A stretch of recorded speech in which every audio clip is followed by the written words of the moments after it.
Mausoleum, or tomb.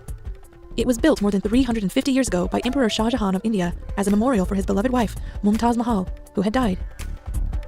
Shah Jahan met his future wife when he was 15 years old, and she was 14, although they were not married until 5 years later in 1612.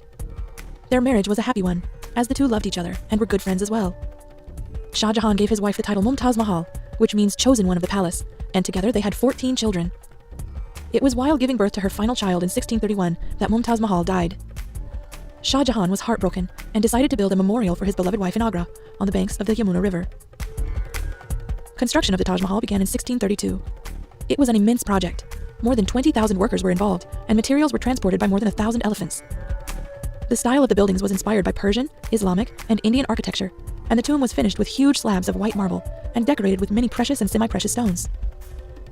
Elaborate patterns of tile and even poems written on the walls in careful calligraphy decorated nearly every surface.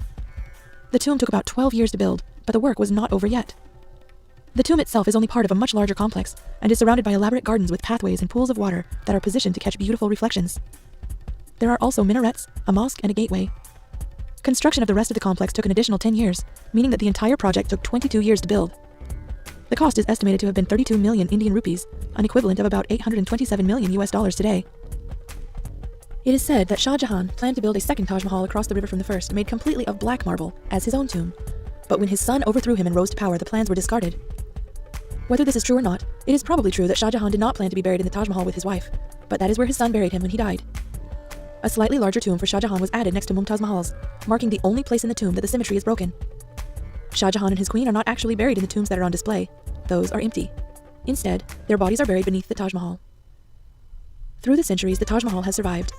It has been described as poetry in stone and a teardrop on the cheek of time, and has been designated a World Heritage Site for being the jewel of Muslim art in India and a universally admired masterpiece.